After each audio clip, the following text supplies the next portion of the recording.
Hey, Merry Christmas, everybody! Happy holidays and all that good stuff. I can't think of a better way to celebrate this day than talking about the guy that completely obliterated the Hidden Leaf Village with one mighty push. Can you? I can't. I brought this up in the last video yesterday, but seriously, think about the trouble that Pain had to go through, or Nagato had to go through, okay? Every Christmas, he had to come up with gift ideas for all the members of the Akatsuki. That is not an easy feat, okay? Pain is sitting there. You know the Akatsuki members don't get paid well. You know they don't have health benefits, except the dental. The dental's actually really good. They literally have to go around and slaughter all these Jinchuriki and bring them back and meditate around a giant statue for like 3 days. You know, that job is hard. And so once a year, they're like, hey, Pain, do we get like a secret Santa? Like, what's going on here? And so Pain has to put on a Santa hat, and he has to go around like Kris Kringle, and he has to find presents for everybody. It's not easy for Pain, all right? So, yeah, today we're going to be talking about Pain. Now, here's the problem I had. Not really a problem, but it's like, do I talk about Pain as in the 6 paths of Pain plus Nagato? Because I understand they're technically the same character. It's Nagato basically using 6 corpses, including Yahiko's corpse, as like an extension of his own power.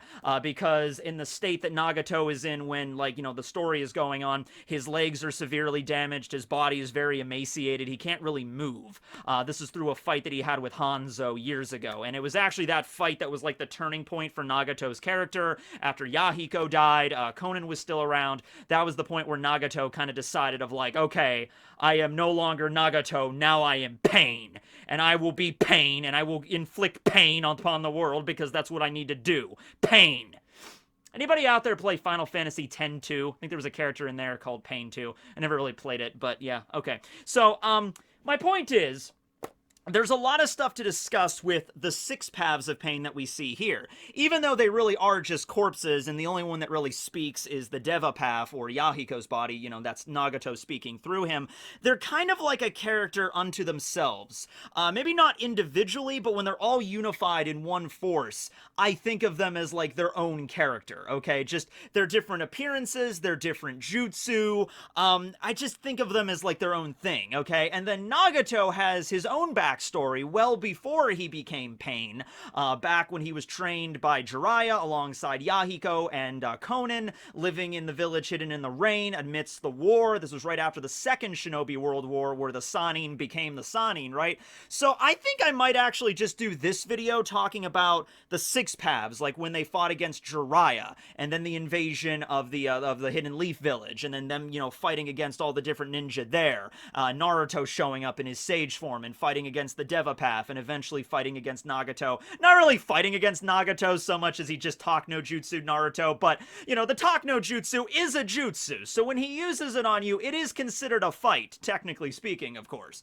So I think we're gonna do that, and then maybe talk more about Nagato as his own person, as his own character, growing up in the hidden village of the rain, and then, you know, forming the first iteration of the Akatsuki, because the Akatsuki that we see, you know, when, like, Itachi's part of it and everything, that wasn't the first iteration of it. It existed before that. Yahiko was actually the person that originally founded it, right? And it went through a few different versions until eventually Yahiko died, and then Nagato took over, and in spirit created the Deva path using Yahiko's corpse to be the leader of it, even though technically it was Nagato that was leader. Kind of in spirit, Yahiko was still leading the Akatsuki. Even though Yahiko was dead, Nagato was leading it, but he wasn't, because Nagato was being manipulated by Obito, who was pretending to be Madara, who was actually being manipulated by the real Madara, who was actually being manipulated by Black Zetsu, who was actually being manipulated by Kaguya, and, yeah. But alright, let's start with the first time we get to meet Pain, like properly. The 6, in attendance, the 6 paths of Pain, alright? Remember that? We got to see the Deva path, Yahiko's body, I think a few times before that. Even at the end of part 1 Naruto, it was shown when all of the Akatsuki members were kind of like in those hologram projections, they were kind of in silhouette. We got to see the silhouette of Yahiko and the Rinnegan. It was colored a little differently back then, but like, so, oh, that's the leader leader of the Akatsuki, right? And we get to see the Devapath a few times. And then Jiraiya shows up, and it's like, oh man, Jiraiya, the Toad Sage, versus the leader of the Akatsuki. Shit is about to go down hard, right? It's like, okay, we had Shikamaru deal with Hidan, we had Sakura and Chiyo deal with Sasori, we had Sasuke deal with Deidara and everything, Naruto fought against Kakuzu. Actually, Naruto straight up killed Kakuzu.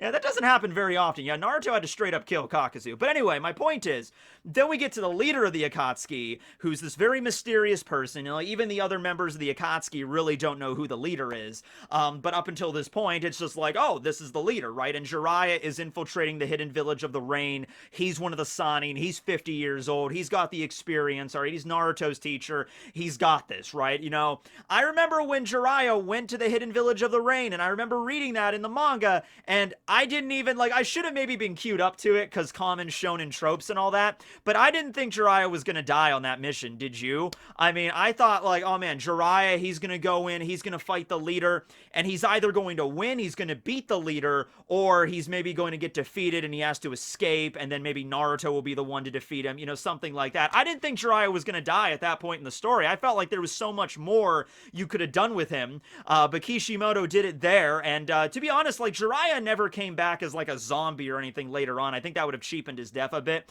So I guess I'm okay with him dying the way he did. He went out like a boss. He busted out Sage Mode. Would have been cool to see him maybe use Sage Mode a little more. Would have been cool to see Jiraiya master Sage Mode, but I guess that's, you know, it's more about Naruto. Naruto is the student. He will be the one to master Sage Mode. He will be the one to perfect the Rasengan that even Minato couldn't. You know, like, he's the one that's gonna do all this stuff, right? Okay, fine, sure. But I would still have been cool to see Jiraiya in, like, perfected Sage Mode. That would have been badass. Okay.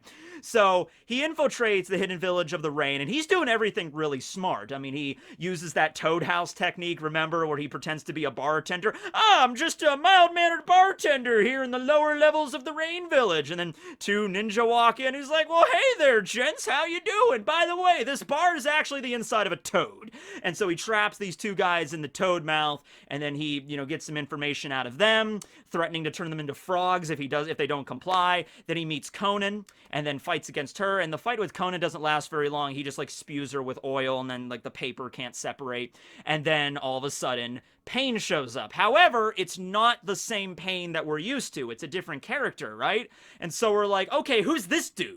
Right, this is a person that we didn't know, like, who's this guy, right? And I think even earlier, we saw, like, the different tubes, like, there's, like, hibernation, like, cryogenic, like, containment sleep tubes, and, like, the Devapath walked into one, and then it shut down, and then another one opened, and then this other dude walks out, and it's like, what's going on with the leader of the Akatsuki? Are they robots? Are they clones? Like, what's up with that? Clones in Naruto? That doesn't make any sense! I know what happens in Boruto. That was the joke. Okay, so anyway.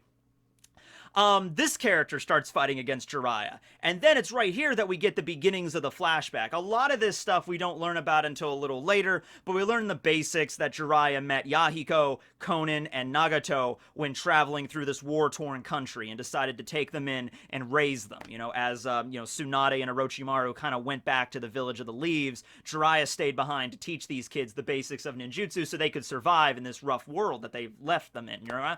So, we get to learn about that, and the entire time when the fight's going on, Jiraiya's kind of looking at what we find out later is the animal path of pain, the ability to use the summoning jutsu to summon a bunch of pain-based animals, like the giant condor and the dog. That dog!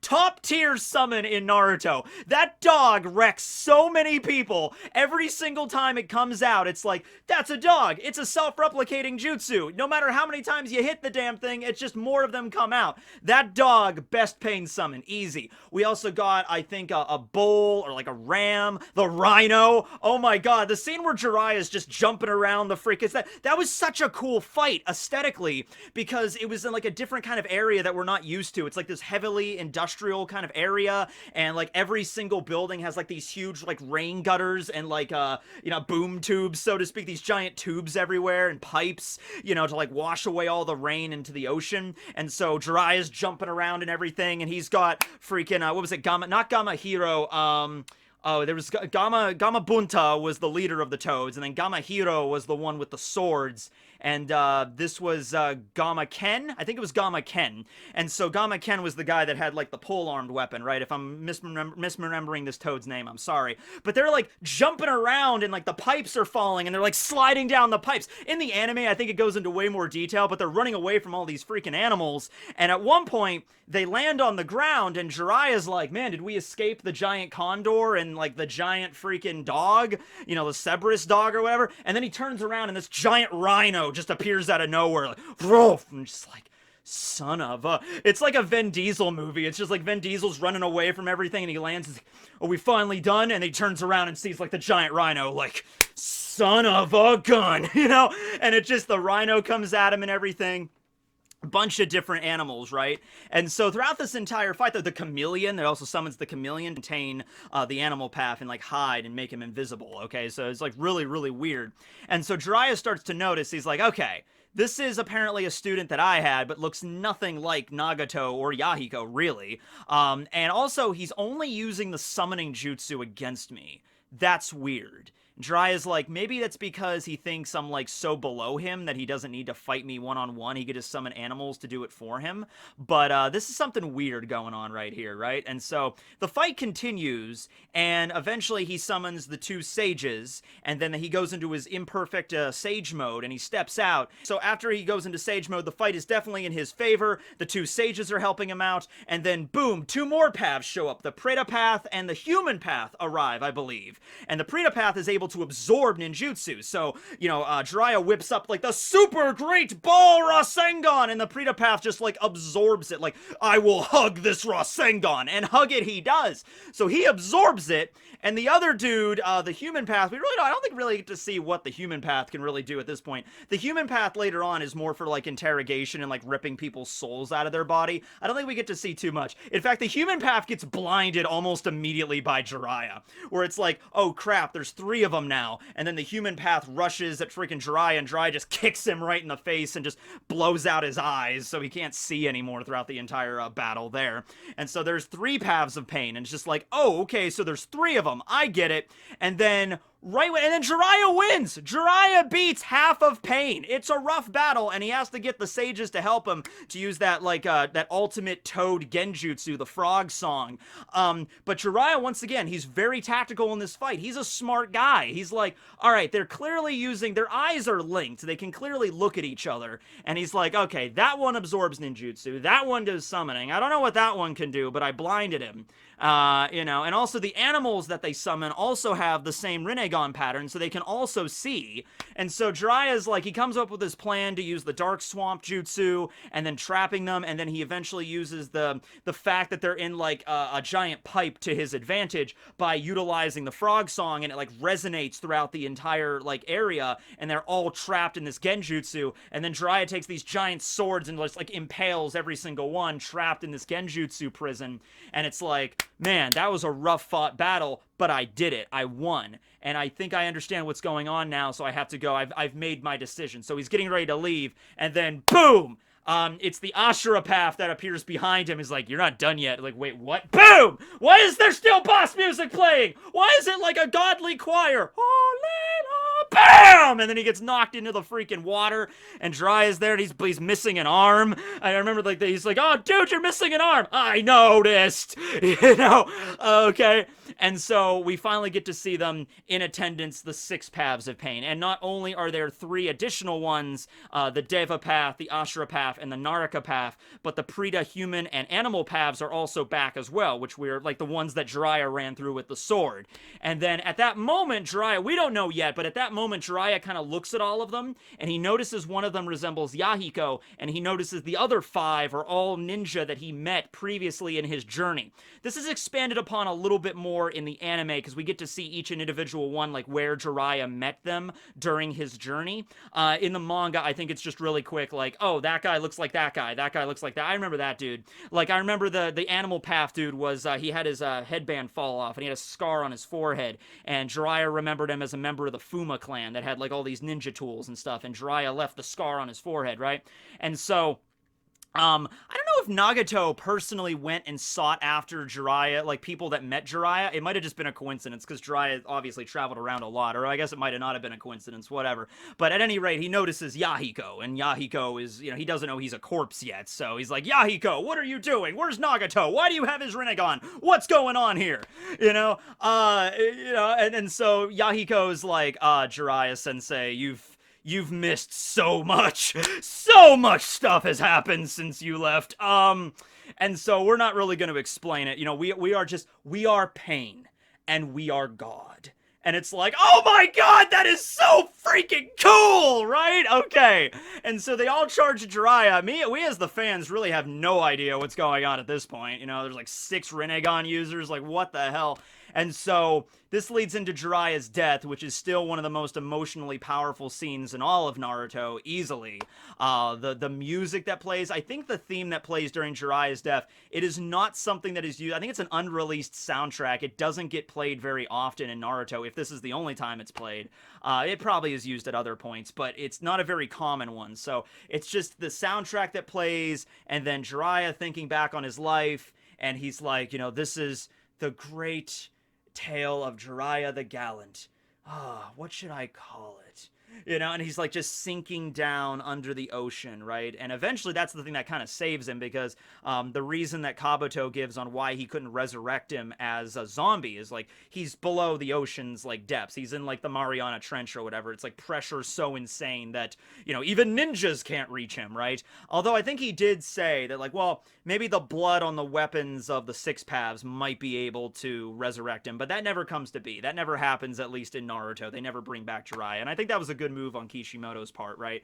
I know the whole clone thing in Boruto, but I don't know much more beyond that. I read the chapters where it was revealed, and I thought they were okay. I didn't have a problem with it, but because it's not actually Jiraiya, it's his clone. But still, it's like, yeah, I mean, it's cool to see the Jiraiya's jutsus again, right? But yeah, Jiraiya, man, he went out like a boss. In his last act, he actually is knocked unconscious by pain, and he forces himself back through sheer willpower of being a badass, and he writes on the back of Fukusaku, one of the sages, like the code as his last act of life, and then the Ashura path just blows up the platform and he falls under the water and then he dies.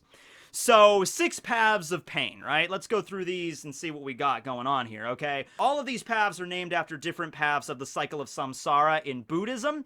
I remember I did a whole video on Bleach Buddhism, because the different realms in Bleach all connect back to, like, the Buddhist realms. Like, the Diva path is the Soul Society in Bleach. The Prita path is the Hungry Ghost realm. That's Hueco Mundo in Bleach. So, I might be making Bleach references here, because I know that, because I did that video, I kind of remember them from that. So anyway, the Deva path, or the Diva path in Buddhism, is the God path. Okay, so it's the idea that if you die with good karma, you go to the God realm, and this is a place where you basically live in kind of luxury, sort of, but you don't achieve nirvana yet, and you can live there for thousands of years, maybe tens of thousands of years. But even the gods are not immortal in Buddhism. Nothing is really immortal. It's just like eventually you're going to die again, and the cycle is going to resume. Okay, so that's the Diva path, and that's the corpse of Yahiko, which is sort of like the leader of the 6, and whenever Nagato takes control of one of them to speak through them, it's usually Yahiko's body that he does that through, because that's his friend and the former leader of the Akatsuki. And then we have the Prita path, who's the Hungry Ghost realm. This is the realm where you go to with just an unsatiable hunger, because you had an unsatiable hunger or gluttony in life. The Prita path has the ability to absorb ninjutsu. Only the ninjutsu, though. He can't absorb genjutsu, can't do anything with taijutsu. But if ninjutsu hits him, no matter how strong it is, even the giant super big ball Rasengan that Jiraiya used in Sage Mode, the Prita path can absorb that with his hands, no problem. The way that Naruto defeats him during the invasion was this is actually a really clever thing Naruto did. Utilizing the power of Sage Mode, he allowed the Prita path to absorb the Sage power, but he couldn't, control it or, regulate it, because he wasn't trained at using Sage Jutsu.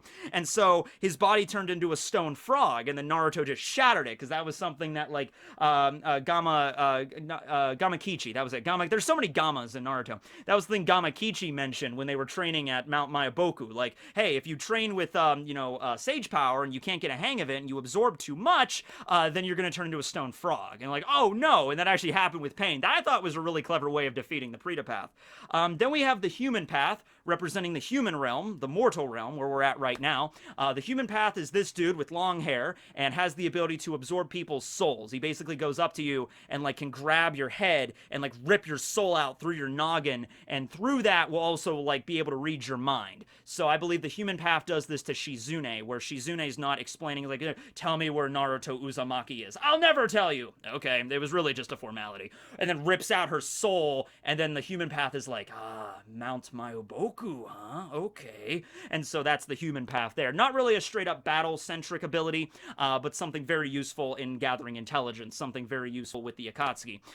Then the animal path, which represents if you had like a lot of carnal or primal desires or actions in life, you end up in the animal realm. In Bleach, it's like Komamura's clan, right? So there you go. The animal path has the ability of the, basically just the Kuchiyose, the summoning no jutsu, right? So summoning stuff, I already went through a bunch of the different animals there. That was the first pain that we really got to meet. The one that we meet with Jiraiya, the one with the Fuma clan member, Jiraiya actually manages to kill that one and bring him back, and that's how the, you know, the ninja at the leaf managed to figure out like, oh, okay, these piercings that all of the pains have are not just like to be really edgy and cool, which they do look edgy and cool. They're chakra receivers. They're these black rods that are later utilized by like the sage, and we see Madara using them. It's like a version of that. Like it's a special kind of metal or like condensed chakra that acts as a receiver, and so that's the reason all these pains have like piercings all over them, so Nagato can send his chakra through his receivers on his back and control them like puppets, and so that's the point of that. So the animal path is killed and brought back to the village, and then Nagato has to find a replacement. Not a big problem, because all you really need for a replacement, I would imagine, is just a corpse. Get a corpse, somebody that was a ninja, somebody that was maybe good at using, you know, chakra in life, and then implant the piercings into them, and then you can make them a new path of pain. And dye their hair orange. That's very important. I wonder, yeah, because Nagato has red hair, and Yahiko had orange hair. Yahiko was kind of like Ichigo, basically. And so I wonder if, like, no, that's one of the requirements to be one of the 6 paths of pain. You have to get the badass piercings, but I also have to dye your hair orange. I have to bleach your hair. That's a requirement, okay? Except with the Ashura path, because that one is bald. But beyond that, you know. So anyway, yeah, it's a woman, a young woman that they take, the corpse of her, and she becomes the next animal path when the invasion takes place during the village. And so then we have the Ashura path, or the land of demigods. These are people that were very violent in life, you know, that maybe participated in war or got a little bit too into like stabbing, you know, that's the violence there, and they're at constant war with the Deva path. The Ashura path, I would probably say, is the most interesting in terms of the 6 paths of pain, because this translates into being basically a cyborg robot Terminator in the Naruto world, nonetheless. And the craziest thing about this is, I understand in Boruto, there's kind of like been like an industrial revolution in between the end of Naruto and the beginning of Boruto. So at the beginning of Boruto, you have the ninja tech and everything like that. Like there's more cybernetic enhancements and, you know, weapons like of that nature, right, that are being developed in the ninja world. The ninja world is changing in a big way, right? But this isn't like some kind of just like technology increasing. This is like an ancient form of jutsu. Like any who wield the Rinnegan can wield the 6 paths. Nagato, when he comes back as a zombie, is able to wield all 6 in a single body, because he's a zombie. He's an Edo Tensei. He doesn't have the limitations of his mortal body being all, you know, like emaciated and like can't use his legs and whatever. So he can use all 6 of these when he's in one body. He's just choosing to break them up into 6 when he's in his form, right? His mortal form, right? So this is an ancient type of jutsu that everybody has. Like if you have the Rinnegan, you can apparently do the ninjutsu absorption, the Kuchiyose, the soul ripping out, the Deva path we'll get to Deva path's ability in a second. There's a reason I didn't mention that. We're saving that for the end. You know, and everything like that, right? So the Ashura path is, I could turn my body into like, I can have giant laser cannons and saw blades and missiles coming out of me. That's part of this ancient jutsu of the Rinnegan. Like, I have the power of the Rinnegan. Giant RPG! I find that hilarious. You could compare it to, the puppet ninjutsu, right? You can like the kind of puppetry that like Sasori and Kankuro use. You can compare it to stuff like that. But I find it funny, and like even later on when Nagato uses it, it's like he's able to make extra arms, like robotic puppet arms, to come out of him, and he can like take out his like a giant energy laser cannon comes out of his palm and just rotates it and fires it. And it's just like, can anybody with the Rinnegan? Can Sasuke do that with his Rinnegan? With the Rinne Sharingan? Can Sasuke just make a laser cannon out of his arm whenever he wants? He technically has the Rinnegan. Could he do that? Little weird, little crazy. As a matter of fact, Sasuke can use the Chibaku Tensei and all that stuff, so I think he could do that too. Oh, man. Is there a scene with him doing that in Boruto? I kind of want to see that now, if he ever does do that. Probably not, but, man, that would be so freaking weird. Maybe you have to have both Rinnegan to do that. Yeah, I don't know. But that's the weirdest one, but also the coolest one, because it's like a mech. It's like, the head opens up, and there's, like, missiles inside, and, like, a giant saw blade comes out and, like, impales Kakashi. And, like, all that cool stuff that the Ashura Path can do. And when it's defeated, it's just, like, a bunch of scrap metal all over the place, but it can kind of, like, reform itself, I think. No, I don't think it can reform itself. That's the Naraka Path, which we're getting to next. So the Naraka Path of Pain, the sixth of the paths of pain, is the realm of hell in Buddhism, okay? And this isn't a nice place. Buddhist hell is pretty damn rough. Now, like I said, with the Deva realm and everything, nothing is eternal in Buddhism. No matter what realm you end up in, you'll eventually be reincarnated to another realm. You'll eventually be reincarnated, and you could try again to gain karma and all that stuff.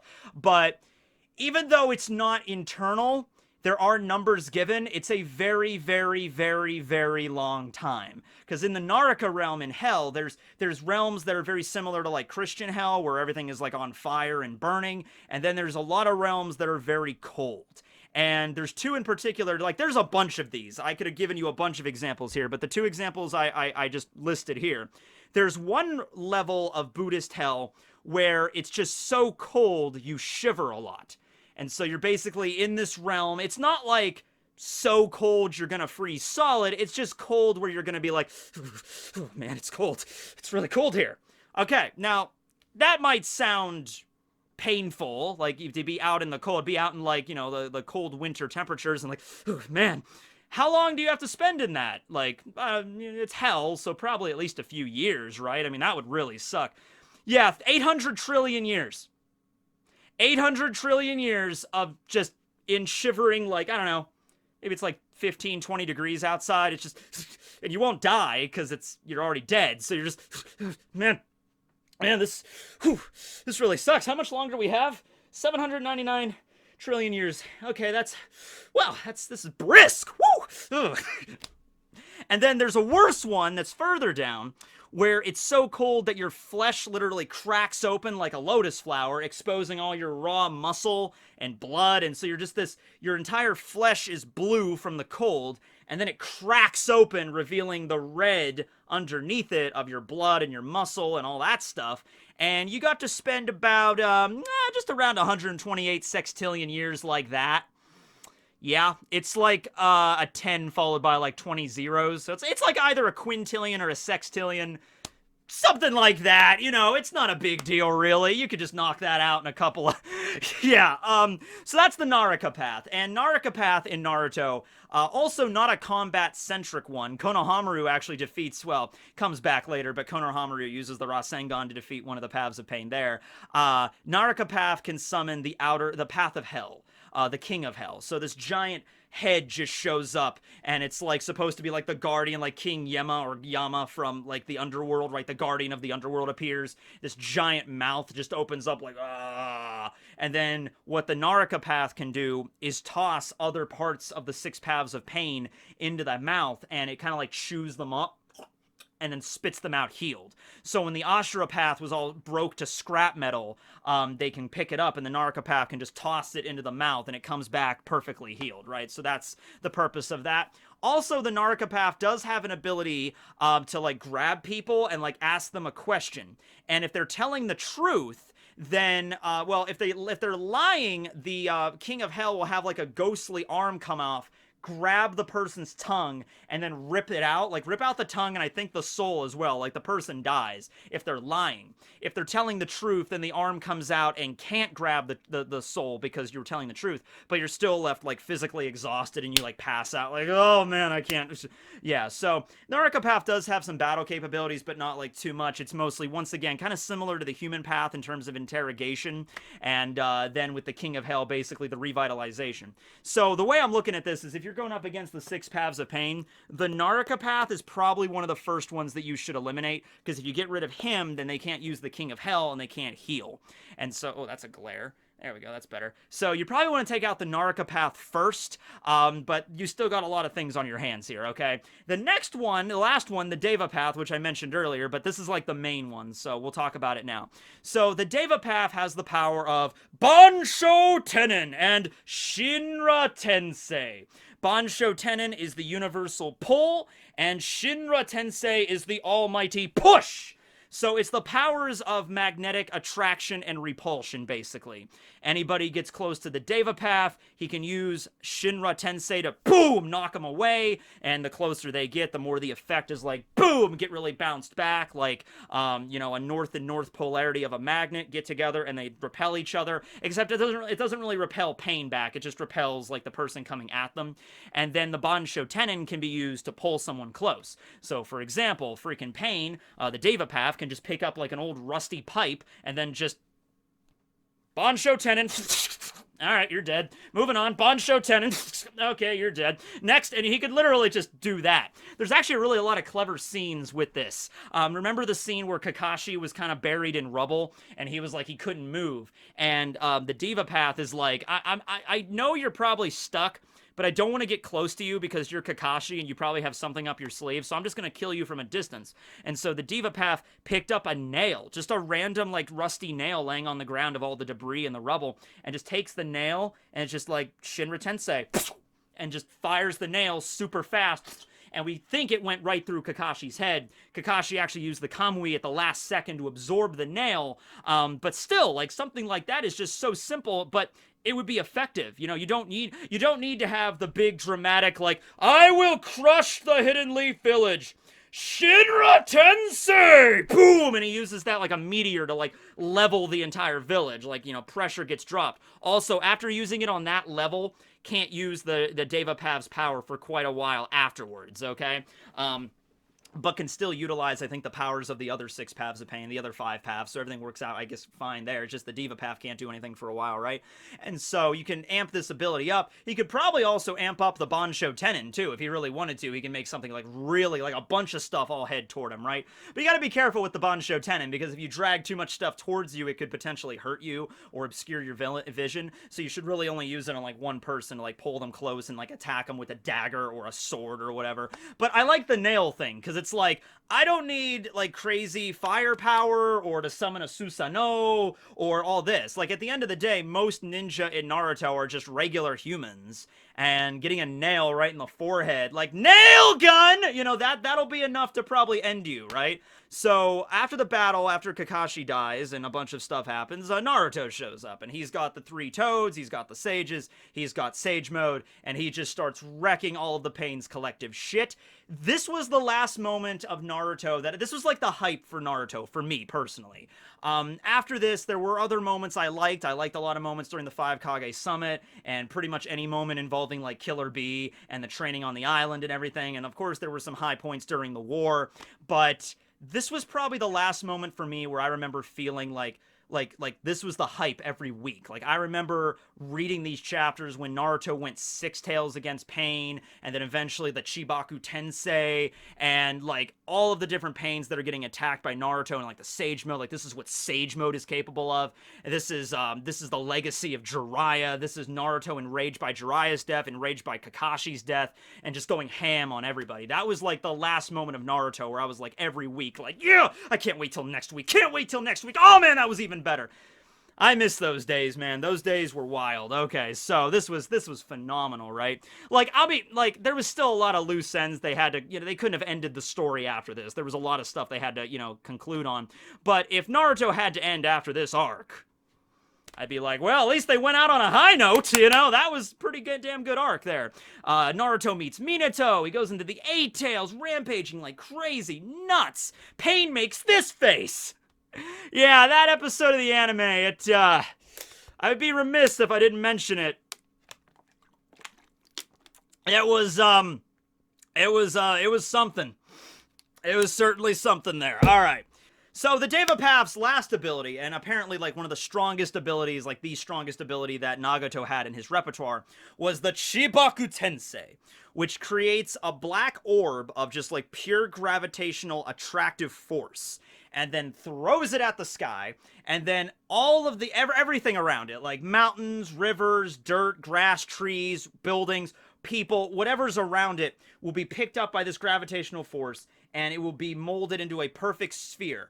And the Sage of Six Paths purportedly used this ability to create the moon, which, as we knew, was a seal for the Ten Tails body. He sealed the Ten Tails physical being on the moon. It was eventually summoned by the Geto statue as the Geto statue by the Akatsuki later.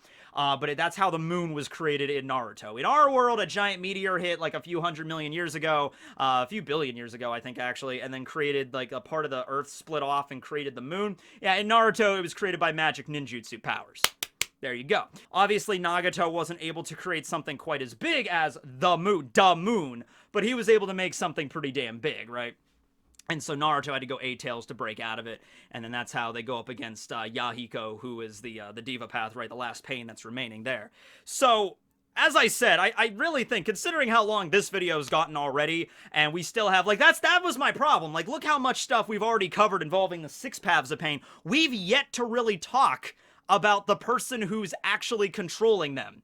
So, I think Nagato deserves a separate video for that, to go into his past, and then his life as a zombie, and all the stuff we learn about him later on.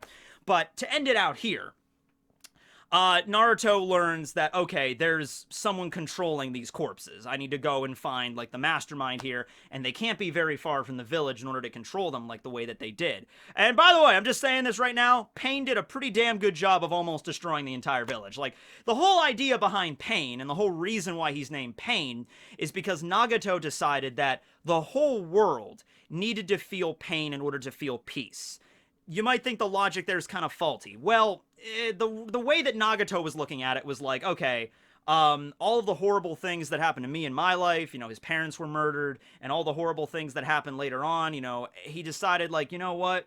Unless every single person on this entire planet knows what it's like to experience tremendous loss and tremendous devastation of your homeland, and just absolute, just ravaged by war and death, unless every single person feels that, there will never be true peace. So that was his goal. His goal was to become pain, and then cause as much pain as possible. And then when everybody in the world experienced pain, they kind of like, everyone that's still alive, like, emerges from the rubble. And I guess Nagato's perfect idea of this happening was like, everyone's like, wow, well, that was a lot of death and destruction. We shouldn't hurt each other anymore. Yeah, we should just live in peace from now on. Okay, let's do that. I can think of a few issues with that. I don't really think that that would have went down exactly the way Nagato foresaw it, but that was his plan, and that's why he went with the name, so there you go. But anyway, Naruto eventually finds the location. He heads out. He finds them in a tree that's, like, masked by, like, Conan's, like, paper. And so they go in, and Conan's there about to fight Naruto, and Nagato's like, no, Conan, don't. And so Naruto finally sees Nagato for who he is. This guy, he's, like, in, like, kind of like a walker, like a mechanical steampunk, like, walker spider thing, like, crab thing. A mechanical crab, as it were. And he can't move his legs, and his whole body's, like, emaciated. And he's got these giant rods sticking out of his back, and he's got long hair, and he's just like, Naruto Uzumaki. And then Naruto's like, I'm gonna talk your ear off until you let us all go. And an added bonus, I'm gonna talk to you until you decide to use your divine powers to revive everyone you just killed. I don't see that happening. Oh, you haven't met me, have you? Crack. 15 minutes later. Oh, Naruto, thank you so much. I understand perfectly now. I was saving this for Madara, but Rinne Revival Jutsu! Bring it on, King of Hell! and then freaking cue the Christmas music, and then all of the souls come back from the dead, and the Fukasaku comes back, and Kakashi comes back, and Choji's dad died, he comes back, everyone that died came back. And then Nagato, he's gonna die, because this is literally his, like, one and done, like, ultimate jutsu, bring everybody back to life, but I have to die in the process. You know how it goes. And so Naruto's like, yeah. And he's like, well, it was nice meeting you, Naruto. You know, you make a pretty damn good shonen protagonist. I haven't heard someone use the talk no jutsu on me like that in, like, ever, really. So, yeah. Conan, take care of my body. Make sure Obito doesn't take over the village while I'm gone. Later, everyone. I mean, there's more to the discussion than that, and we'll get to that in Nagato's video. There's some nuance there involving his past and Jiraiya and what...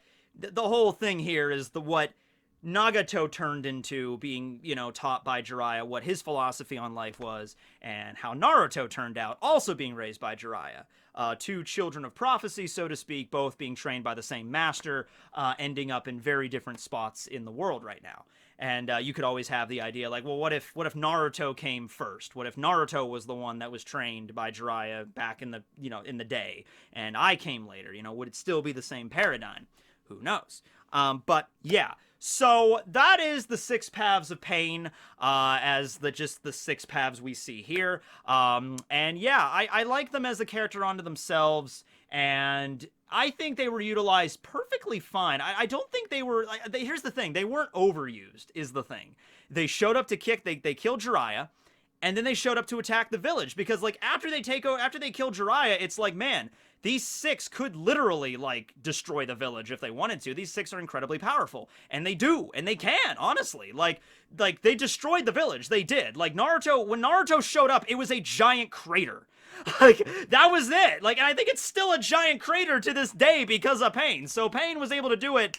Like, Orochimaru had this whole, like, Operation Crush Konoha, giant snakes, ally with the sand, get the sound. He built... Didn't Orochimaru build an entire village, the village hidden in the sound, just to crush the leaf? And all his, like, Pain just did it in, like, 5 seconds. Like, Shinra Tensei! Boom! Suck it, Orochimaru. Like, that's all it took for him, right? So, yeah. He succeeded. He 100% succeeded. You know, a lot of people died there. And I guess the Rinne revival jutsu only really works on, like, the recently dead. Like, maybe if you died in the last hour or something, or recently dead, you come back to life. Obviously, he can't revive people. Well, no, because he was going to use it to revive Madara in his full capacity. So, yeah, there was that. But at any rate, it worked. It worked. So, there you go.